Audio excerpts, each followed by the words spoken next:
Hello everyone, this is Endgame Arts with a little box and a little breakdown to the demo.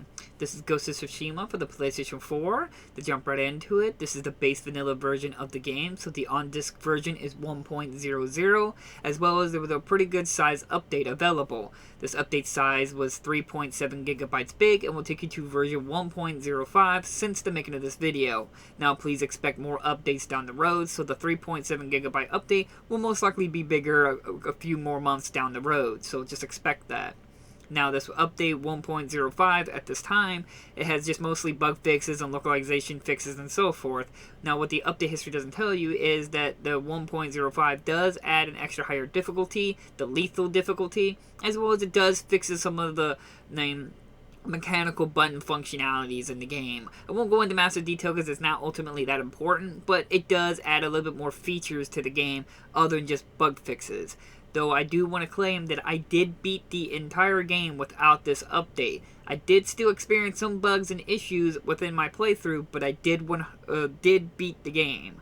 Now, on that note, I wanted to stress that the only biggest problems I had was some minor frame rate issues, Nujin not properly locking on the enemies and just swinging in the air, as well as I had just one side quest uncompletable. It bugged out and I could not complete the side quest. So that was the only one that ever did this. Thankfully, it wasn't like a main important quest. I'm not saying you won't experience that if you play it, but I was able to play the entire game and 100% complete it other than that one side quest. Though I did test it after I beat it, I did update to 1.05, and when I did that, I was able to complete that one quest. So it's good that they fixed it and I was able to complete that quest, just one last quest, and I was able to get that trophy thing, but it's saddening to see there is some kind of bugs that can prevent you from progressing, especially if it's a main quest one, and that could really ruin your playthrough. Now, I did not experience that, but I can't give no guarantees you won't. Now, on to the game. Like I said, I played the entire game without the update, and I did have a pretty good time. Though I want to start off immediately and say that I want to make sure it's very clear, I am not a fan of huge open world games. But I'm also an enthusiast when it comes to Japanese culture and just old traditions and so forth. It's just something I've always had a bit of respect and just a love for it and just an understanding of it. Now, so I won't say I'm a professional or just I have great knowledge on it. I just always had a fondness of it, if you will. So going into it, I have always had that expectations going into it, and they really hit it on the mark. Sucker Punch really did an amazing job of making us feel like an authentic samurai movie-ish kind of base style, because it's not historically accurate, of course. They never tried to make it historically accurate.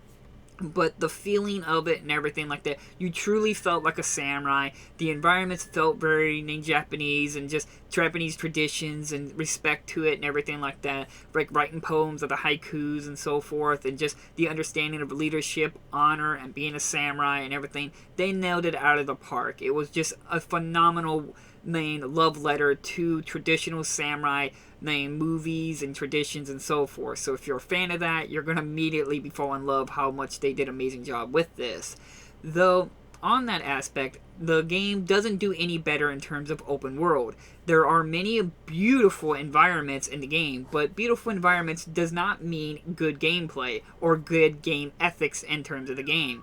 So the game has a lot of empty space around it. Lots of running around with your horse and so forth, or running around, period, with a lot of nothing in the game. So again, this is another flaw, reasons why I don't like huge open worlds. You're spending like 80% of your gaming time just running around doing nothing, other than just looking maybe at some pretty environments, which does not mean anything for a video game. So, other than that got frustrating and boring really quickly on that. And sadly, I can sum up the entire experience, and every event, quest, and challenge in the game can be summed up in 3 parts. Part 1 is investigation. You'll be investigating an area, trying to figure out clues of what happened, and then after that part, you'll be trailing, following tracks to a new location, and then when you get to that new location, your mission is to kill those enemies. This gets repeated repeatedly. This is like, what I just said in those 3 parts is the entire game.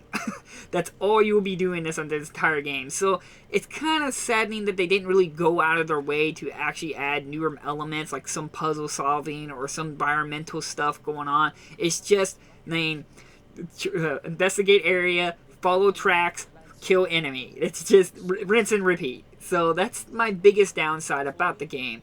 Other than that, this gameplay is very fun and smooth, and it does an amazing job. It's nice to play a game that does not have the automatically lock-on character where you come to expect you gotta push a button and lock on. It does it automatically, and it's done really well, but sometimes it can be a little frustrating when Jin is not locking on properly sometimes, and he's just kind of swinging in the air when I'm trying to swing at another person. This came a little frustrating. The bow, the stealth in the game, though, is very well done. You barely felt like a ninja stalking around. Though, the enemy is pretty dumb sometimes. It's like I could be standing right above them, and it's like not even a couple inches from them, and they won't see me, because apparently Mongolians do not know how to look up. It's pretty funny at times, but that's the only downer side about it. The stealth is a little meh, but the big part is the sword fighting and feeling like a samurai. And that's what was actually really cool, was that when I was doing stealthy sneak stuff, I actually felt bad by doing it. I felt like I was dishonoring the samurai code at the beginning. But as I slowly got better and stronger and got more gear for my ninja, or how do you refer to shadow samurai, however you want to look at it, then I felt like more and more I didn't care about going in there honorably. I just started sneaking and killing everybody with ultimate weapons and so forth, instead of just straight up dueling them. But it's still fun to fight them in a duel. But the other great thing about this game is that it's not just followed around just a main character. The other side character NPCs are all really well written and really well done presented. It's very awe-inspiring actually at times, because I was so intrigued with other characters, not just the main character. And the game is pretty dark at moments. Some sad stuff happens in the game, and some brutal and just horrible things have happened. But I love how they represented it, because you see oftenly the representative of war and just so forth, and somehow they always gloss over how dark it can be, like families being torn apart, children getting killed, and fathers and mothers have to do horrible things or something like that just to survive. I love how they try to emphasize that dark side of stuff, and it needs to be done more. I wish that more games embrace the fact that innocent people get killed during wars like this, and it needs to be brought up. That's why war is hell. Now, overall, I did, like I said, I 100% completed the game, and I had a fun, though I won't be coming back to this game again. As I said, the open world aspect of the game really just made me not want to play this game much anymore. I actually got bored to the game about near the second half, not in terms of story and characters, but just the environment, all the running around, and nothing really feel like a purpose. Again, that's not just Ghost of Tsushima. That's every open world game, period. It's not very well done. I don't really enjoy all the running around. But overall, I still had an amazing time. Hopefully, if there's a sequel down the road, they'll expand on this quest, add some puzzles, a little bit more elements to the game. Other than that, no, I need to quickly say, they made the horseback riding really good. It's actually one of the few games I ever played, open world games, where the horseback riding was actually good. And that blew my mind. I actually avoided the horse for the longest period when I first played this game. But nope, Sucker Punch actually thought to make sure the horse actually controlled really good, as well as act like a horse. Other than certain other games we won't mention in this video. But it was a good game. Sucker Punch did an amazing job. If you're into open worlds, you're into Japanese or samurai, traditional, or just oriental kind of stuff like this, then it's going to be right up your alley.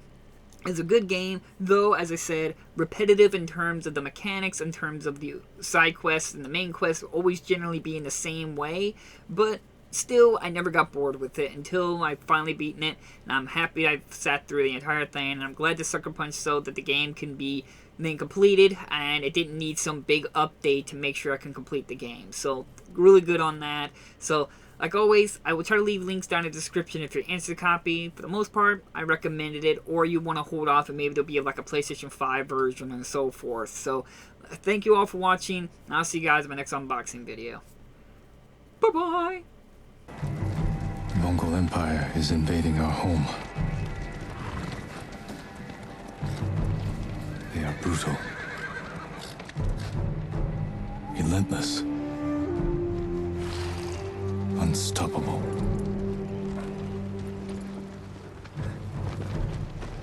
We are 80 samurai against an army, fighting to slow the invasion. Today, I die for my people. There must be thousands of them. We will face death and defend our home. Tradition, courage, honor. They are what make us. We are the warriors of Tsushima. We are samurai!